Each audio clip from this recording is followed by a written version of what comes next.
Hey guys, it's Enrique here. Welcome to the first review of 2026. And once again reviewing, and in this January I'm going to review pretty much the majority of TV episodes or shows, ones that I haven't finished cover and ones that I wanted to take a look again. In this case, I'm going to dwell into the well of Dark Side of the Ring.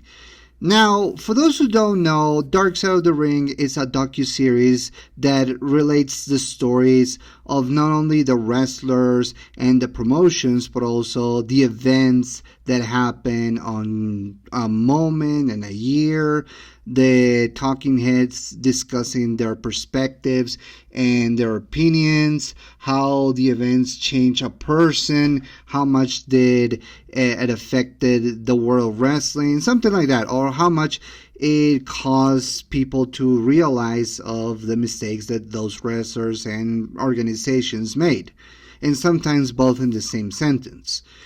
I only took a look of 2 episodes, which is the Match Made in Heaven, which related to the story of Randy Savage and Miss Elizabeth, and the Montreal Screwjob, which everybody at this point already knows, and is pretty much sick of it.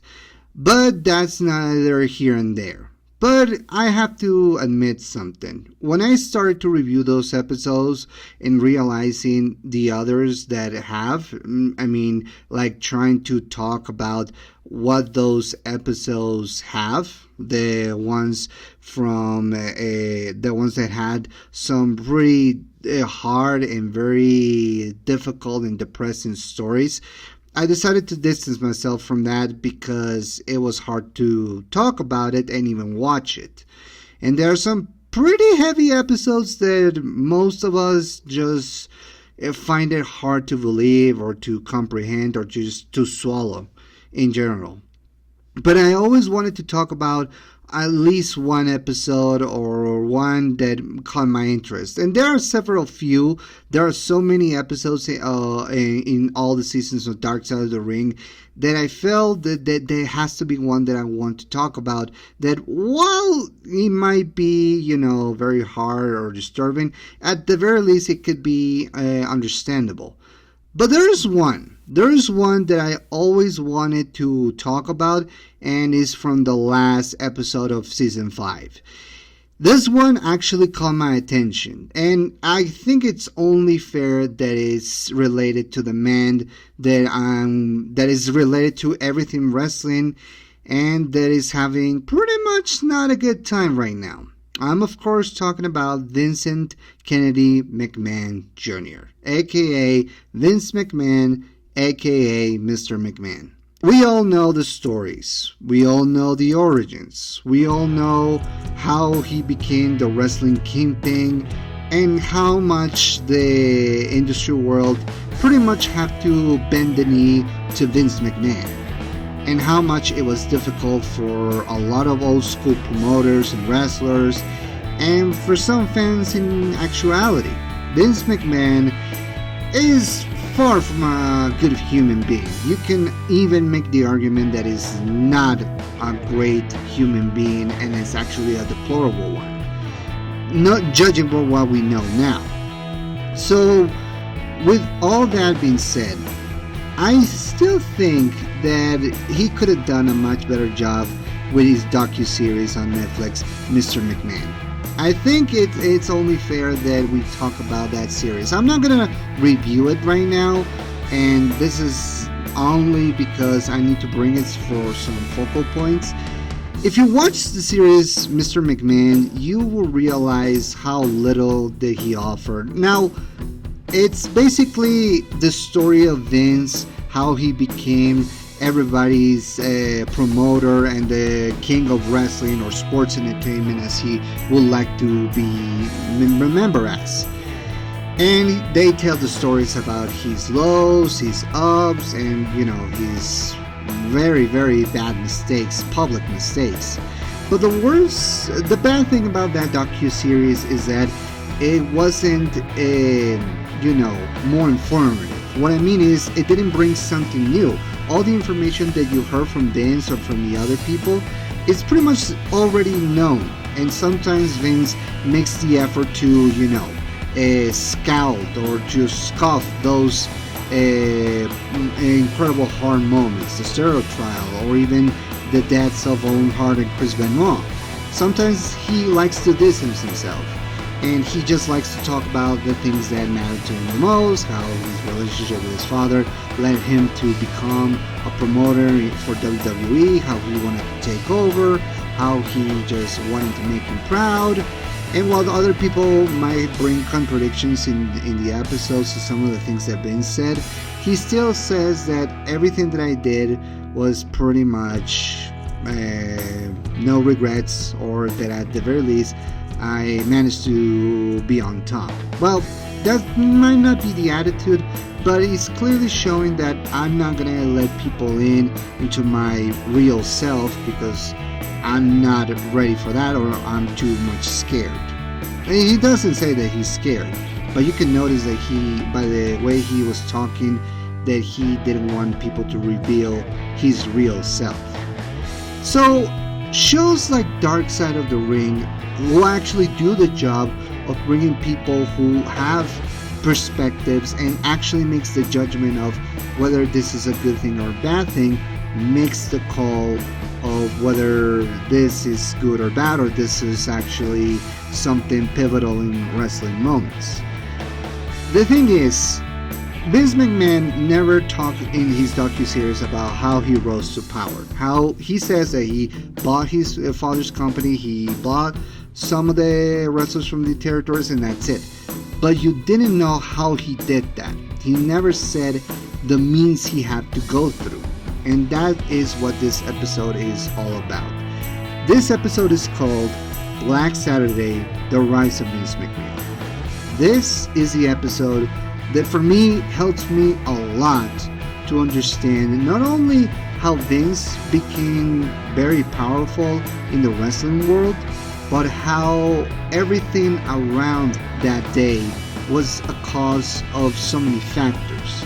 Keep in mind, Vince buying his father's company was one thing, but it's another thing to buy all the other wrestlers and all the other promoters and territories and put it out of business. And that's what this episode is all about. So, without further ado, let's talk about what this episode focuses on.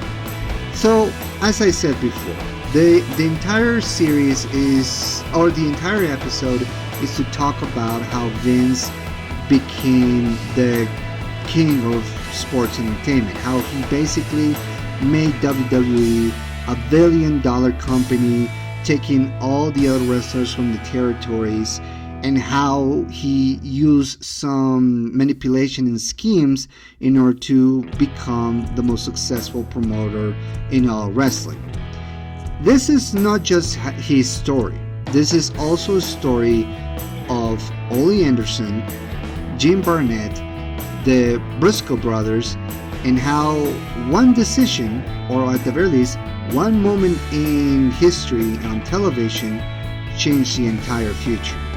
This is something that is worth talking about. This series, this episode in particular, goes through the trials and tribulations of how Vince became successful, how Jim Barnett helped him to become successful, how Ole Anderson was at war with Jim, and how everything that they have done of scheming and manipulating caused the death of all the territories.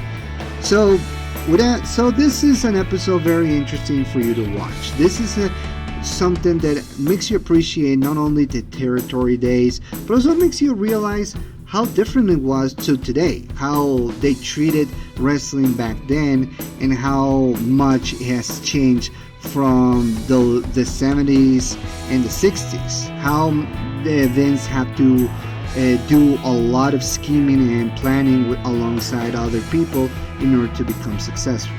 This is what this episode is all about. Now, in this episode, they talk about the wrestling territories.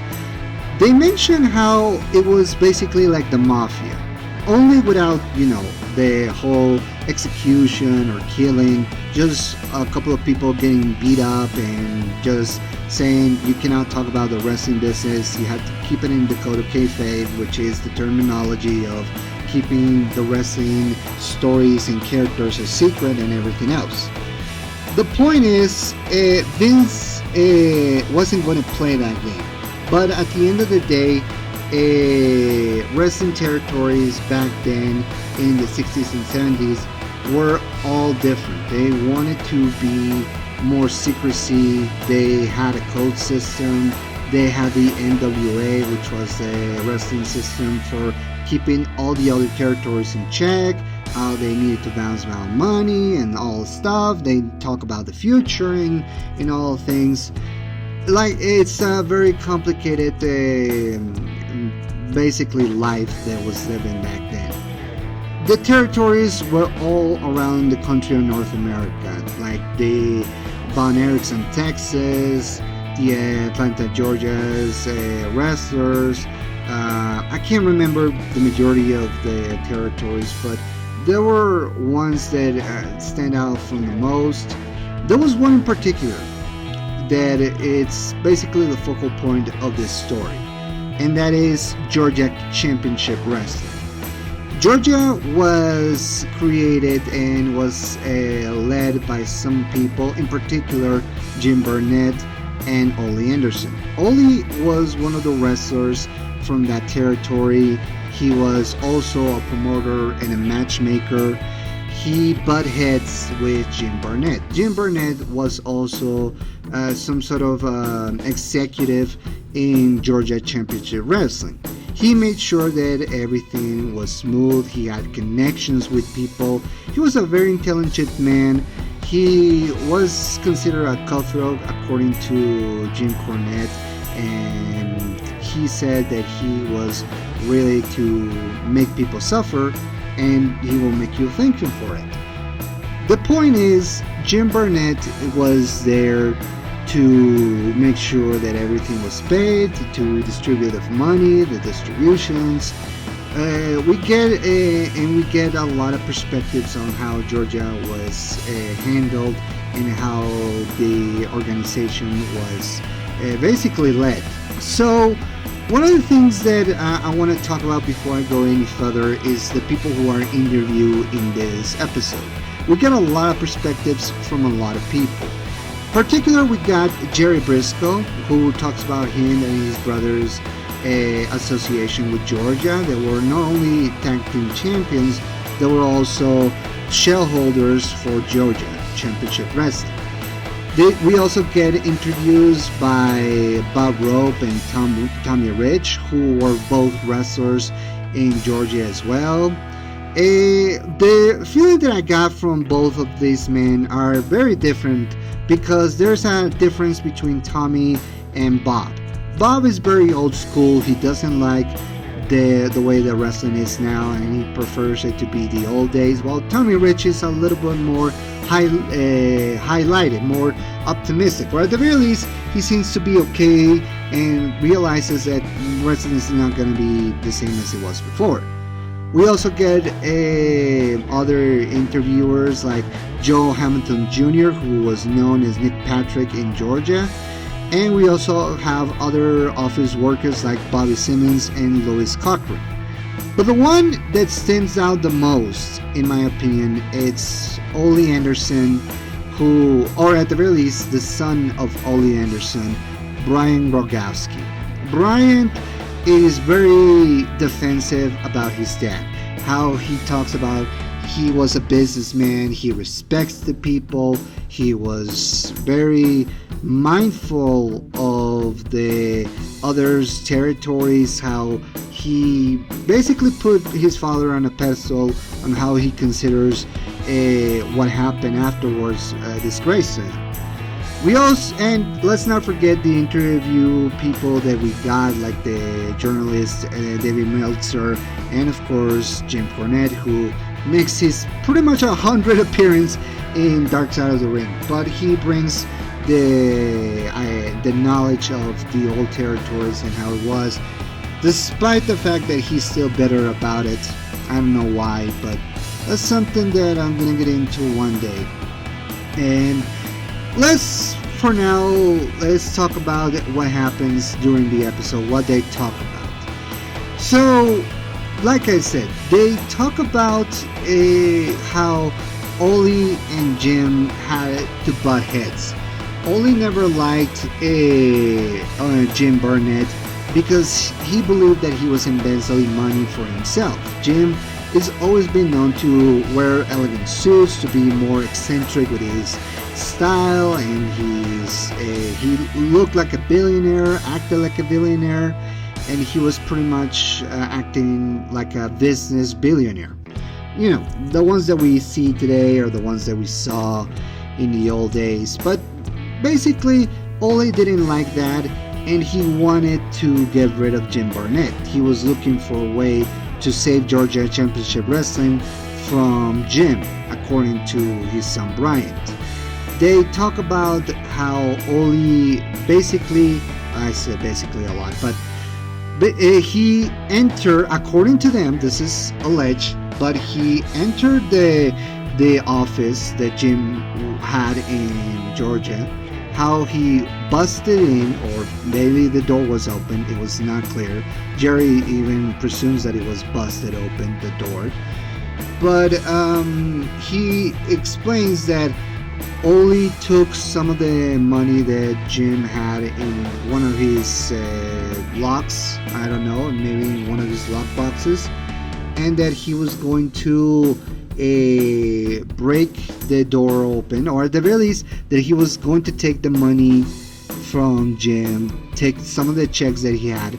Jim, for the most part, distribute the checks among the shareholders, but then Ole decided to take those checks and put them in the bank. According to one of the workers of the office, Bobby Simmons, he says that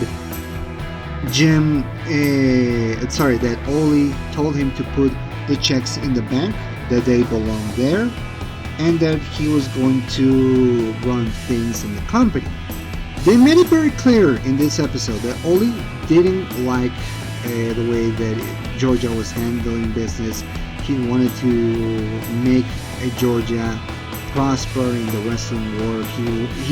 They explained that Ole was a guy who saw things in black and white. He didn't saw any gray areas. He didn't saw anything that was particular in the middle, and that says a lot because he didn't like he didn't saw anything that was particularly not less good or not less bad. He always saw things pretty much the way they were, and he thought that by taking Jim away from the equation, that Georgia was going to prosper, that it was going to be more successful, forgetting that when you mess with Jim Barnett, you might end up regretting it in the end. And this is something that not only is pivotal to this series, to this episode, but to how everything from there changed.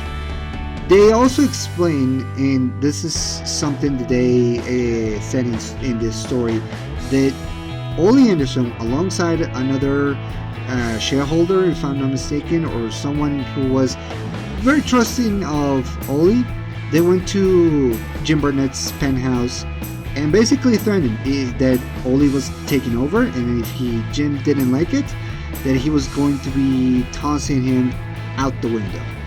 So yeah, a threat like that might make you believe that that will be the end of it, or at the very least it will make Jim scary enough for him to not touch wrestling again. But something that Ole basically underestimated on Jim was his ability to be patient. Jim decided that he was going to screw Ole, but he cannot do it all by himself. He had to wait, and then that's where Vince comes into the picture. So we all know the stories. Vince buys the wrestling company from his father. He starts to create plans to monopolize the entire wrestling industry. That was the thing that they they address in this episode.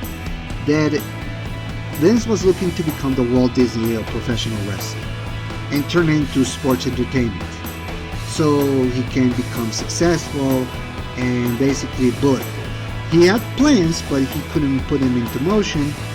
And then Jim Burnett comes into the picture, and they made it pretty clear that Jim knew everybody and he had absolute knowledge about the inside of the world and how it was going to operate. Obviously, for Jim, it was a way to pay back Ole for threatening him over the balcony. So he worked with Vince, becoming pretty much his right hand and give him access to a lot of things. He knew the majority of the wrestlers in all the territories. Roddy Piper, Steamboat, the Von Erichs, Hulk Hogan that was in the AWA, who was the organization that Vern Gagne promoted and he was in charge of. And that's something that he put in Vince's head, how his plans had to promote. They made in this particular episode clear, or at the very least, they implied that Vince and Jim Burnett created this allocated plan to screw up Georgia's championship wrestling by taking the majority of the territories, and how they use that as well as using other tactics, like, calling the police for a wrestler who was using drugs or was selling drugs, or basically taking away venues for Georgia around the territory, and how it was very suspicious. Well, the story makes it clear that this was not, this was all implied, that this wasn't, confirmed, but it was very suspicious. And it wouldn't surprise me, considering Vince's history, but no one could ever prove it. However, they do, Jim makes his plans about how he can help Vince to take over the territories, or at the very least to monopolize wrestling. Like I said, Vince was starting to making his moves by taking the wrestlers and from the other territories, how he was failing to pay the other businesses because he was trying to profit on his own. Then came the part on which they were looking to buy Georgia Championship Wrestling from Ole, from basically taking over the company. Their belief was that if he could take this wrestling company, that he could take over all the other wrestling companies around the nation. So this is a story also that implies, or not implies, that tells how Jim basically put the plans to make the Briscoes be involved into this. Now, we all know Jerry Briscoe from the Attitude Era. We all know how Jerry was there to that he was a tag team wrestling with his brother Jack Briscoe, may he rest in peace, I think. Jim told that he could manipulate Jim didn't say that. Jim Cornette basically said that how the Briscoes were looking to sell, and they were tired of Ole's dictatorship, according to them. Jerry was not a fan of Ole Anderson as well. He and Jack, his brother, were looking for ways to basically save their own company, to save themselves and their families. Then they tell the story of how both Jerry and Jack met Ole in a bar, how they make this pact to, it's hard to say, it was basically to hold the monies, to not sell the company, to keep the money and find ways to pay the shareholders, and they will find, and Ole made the promise that he will find a way to help the Briscoes, or to pay them back, something like that, or to pay the shareholders, and that Briscoes will not try to sell.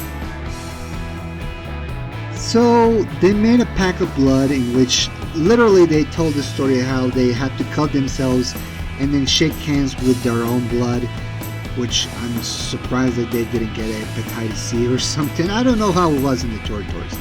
But yeah, basically they made this blood pack, but it was a pact that they would not be able to keep. There was going to be breakup at some point.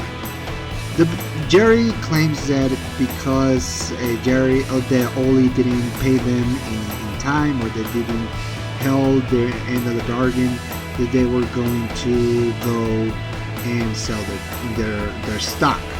So Jim put them in the direction of Vince McMahon to sell them, and eventually it leads to Vince McMahon owning Georgia Championship Wrestling, and that's where the shit hits the fan, and that's how Ole ended up realizing what happened, and he was adamant. They made it clear that he didn't like how Vince took over.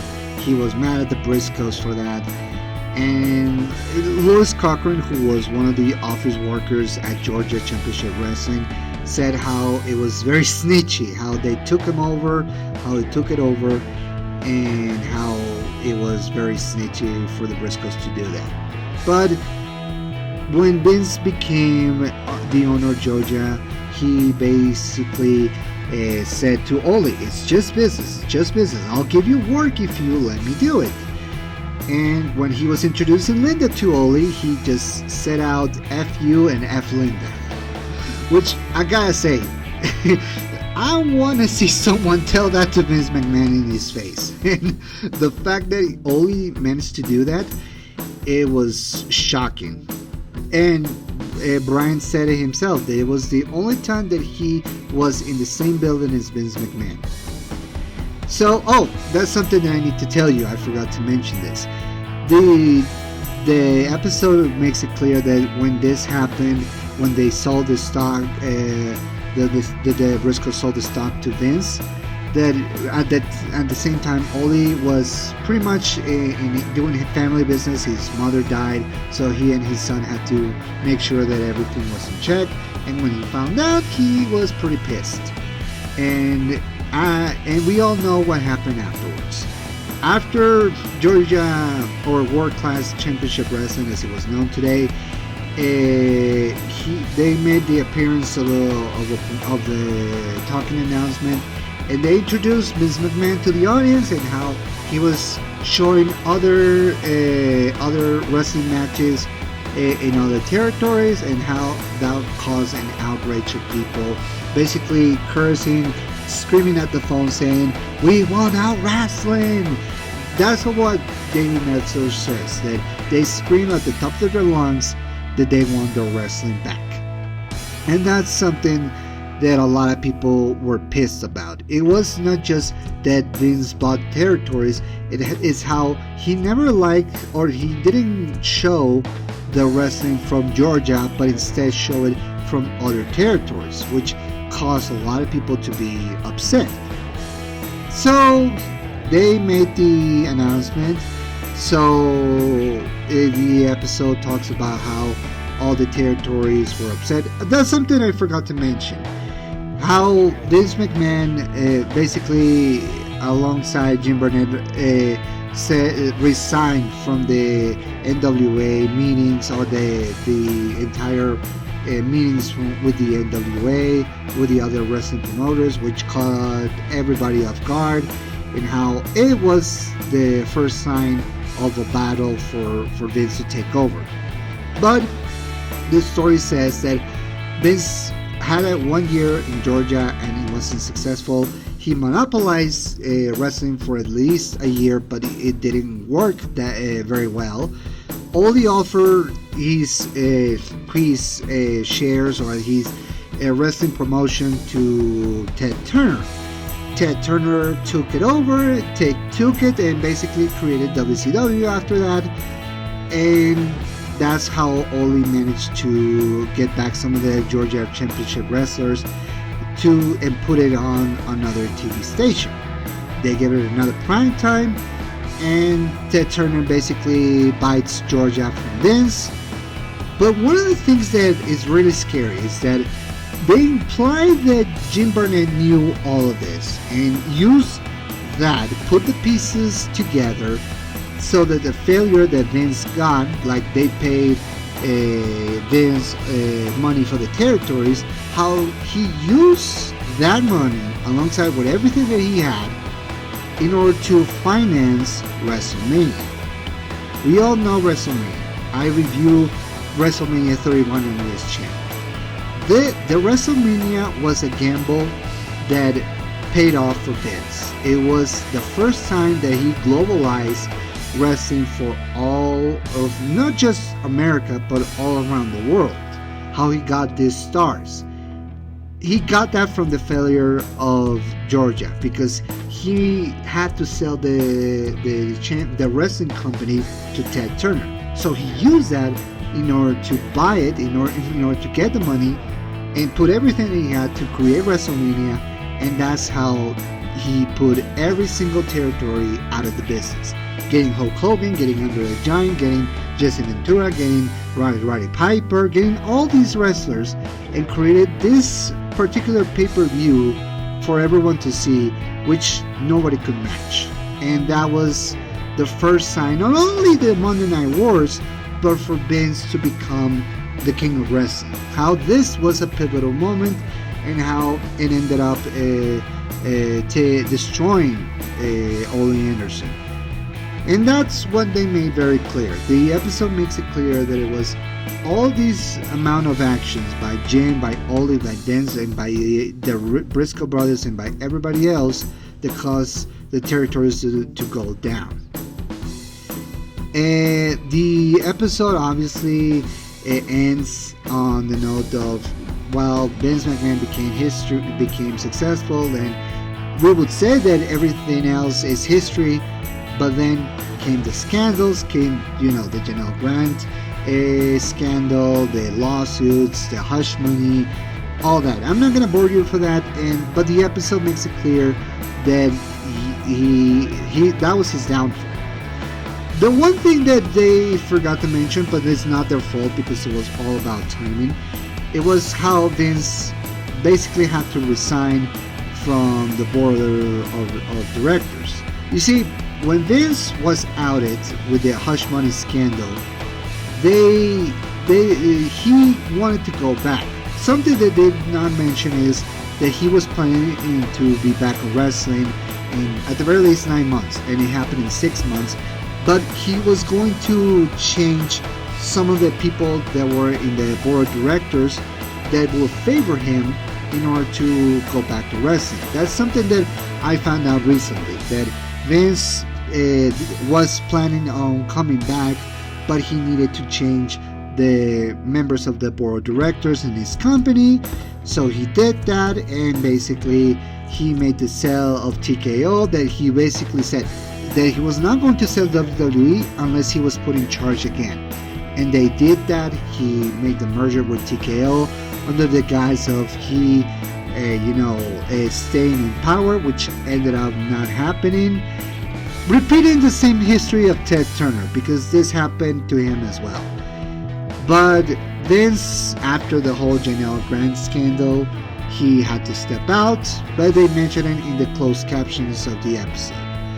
But yeah, we saw the rise and we saw the downfall of Vince McMahon. The episode basically makes the judgment of whether this was a good thing or a bad thing. Guys like Jim Cornette, Ryan Rogowski, and Bob Rope make it clear that it wasn't a good moment, that they didn't like it, that it wasn't a great pivotal moment. But as I quoting Jim Cornette, it was the canary in the coal mine, which it means that it was like a dark moment in wrestling, because now that Vince sold his stock or his company to TKO, there is a fear of losing a lot of the old school wrestling, and it's kind of right. I mean, at the time of this recording, a lot of the WCW, ECW, and all the other promotions that Vince acquired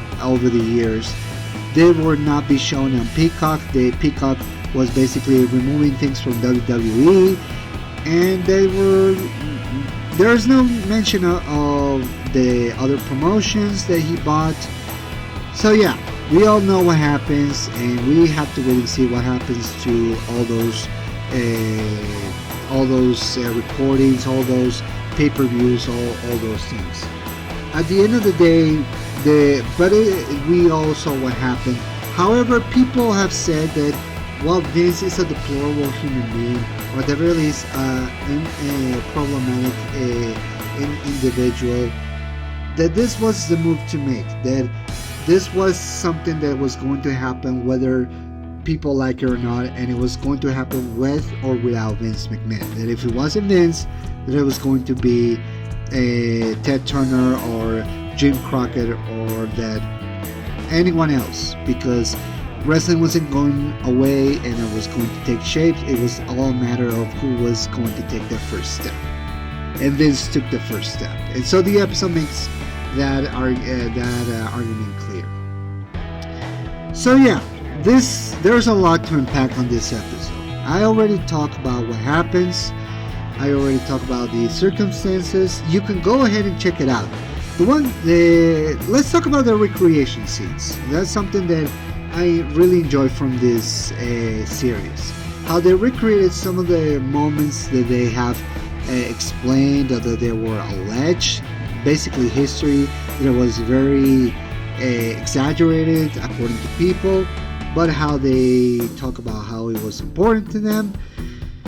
The recreation scenes by the men who were in charge were really great. I can see the dramatization of some of the arguments, some of the talks. It was pretty cool to see how they recreated Vince taking the territories out in his office, watching all these other cameras, other TVs, and how he was planning things. It was good to see how they recreated some of the moments from the anecdotes of Jim Barnett and Ole Anderson's encounters. They also recreated some of the things like Vince McMahon appearing in Georgia Championship Wrestling. It's pretty cool. It's pretty cool to see. Shout out to the creators, Evan Hansi and Jason Eisner. They're the ones who made the entire season or the entire show possible, in their perspective and their effort into recreating these scenes and getting all these people to interview, all the people that they acquired for this show was incredible to see. I got to see the music, the soundtrack is very telling because it puts the mood of what it was or how the episode was themed around. So that's something that I really enjoy. I should also forgot to mention, in the first two episodes that I review, the narrator for those were Dutch Mantel, who was the narrator for season 1. But for the rest of the seasons, it was Chris Jericho, and Chris did a magnificent job in telling this story to people. So shout out to Chris. I hope that he's okay, and I hope he continues to narrate all these anecdotes in wrestling, because he really put all his effort into that. But overall, let's talk about my opinions on this. So one thing that I really like about this episode is to help me understand how Vince became successful, how he rose to power, how he was becoming very, very powerful with his wrestling organization. And that's something that we need to take away. Vince McMahon is not a good person by any stretch of the imagination, but he was the only one who saw the future for wrestling. His ideas, or at least his business practices, might not be something that we like, that it was unorthodox, but at the very least it was something that it was about to happen. And whether we like Vince or not, which I'm assuming that we all don't like Vince, I don't like Vince, but I can appreciate all that he brought. Like, I always see something good out of something bad. Vince provided a lot of coverage for wrestling. He did a lot. There were things that I didn't like about him that I still don't like. Things that he did that caused him his downfall. But if we look at the whole big picture, WWE, whether we like it or not, was the opening door for a lot of things that we love. for wrestlers, promoters, other organizations, other history. It made us appreciate everything that have and came after. It was very influential in the world of television. We cannot say it wasn't, because it was. And how many wrestlers that we admire and we see today, how their lives would have been different had Black Saturday didn't happen. And that's something that we need to take into consideration. Vince did everything for wrestling. He did everything to create WWE. However, that does not excuse him from being guilty of a lot of things. I think John Hamilton Jr. said it best. Like, yes, there's the dark side of wrestling, but that was the move to change. It was the move that needed to be made, because everybody would have been doing it as well. Keep in mind, the territories were dying, and if it wasn't Vince, it was going to be Ted Turner, or if it wasn't Ted Turner, it was going to be Jim Crockett. And they made it clear that it wouldn't be successful as they were. I know that a lot of people, like the old school wrestler fans or wrestlers like Bob Rope and Brian Rogowski and all these other people who just wanted to go back to the territorial days, how they didn't like this, because it was changing from wrestling business to show business. But if I can give my 2 cents on the matter, it's like Brian Sain says, from Wrestling from Regret, by the way. Wrestling doesn't move backwards. It doesn't stay in the same line as always, because it changes, it evolves. It has to, because in order to make people go back and watch it, you need to do something different. You need to improve on things. You need to not just make the wrestling moves more hard-hitting and amazing, but also make the stories great, make the characters interesting, make the wrestlers feel a lot more larger than life. You have to make something, and Vince had all the money and resources to make that happen. So that's something that we need to understand. And also, to make the argument, I always believe one thing: pro wrestling and sports entertainment are not different. They are the same thing. There's difference in presentation, yes, there's difference on the style, of course, but I always believe that they're just brothers, or at the very least one unit, because what is professional wrestling but sport? And what did they do? They entertain people. They actually make the effort into giving someone or somebody something new, something incredible, something great. It's like a circus. You watch it from all the other attractions, for all these other moments and people that they are performing with, that they are performing at. You're giving somebody something, and you can always watch the clowns or the trapeze artists or the animals or whatever. It's like the circus. You watch it, you enjoy it, you suspend your disbelief, and you always make the effort into, to make something great. Vince had that idea. He wanted to monopolize it in order to make it more profitable, more kid-friendly. He succeeded on that, and we got the wrestlers that we got today. I can say for certain, and this is something that is a hard pill to swallow, but if it wasn't for Vince and the WWE, we wouldn't got all these wrestlers: Stone Cold Steve Austin, Bret Hart, The Rock, Roman Reigns. We wouldn't got CM Punk. We wouldn't got Seth Rollins. We wouldn't got all these other wrestlers: Hulk Hogan, Macho Man Randy Savage. You can say, oh, but what if they're territories? Well, people don't always have access to territories, and they were all limited. How are you going to make it more accessible for people if you only keep it in one lane? That's the one thing. So take everything with a grain of salt. You can say Black Saturday was a canary in the coal mine, as Jim Cornette says it. You can claim that it was a pivotal moment or a great moment in wrestling all I can tell you is that it was an important day in wrestling because it was the moment where things changed. People have to make changes in the wrestling world. It wasn't going to stay the same way. But I will say that Vince McMahon paid for his sins. He paid the price for thinking that he was bulletproof.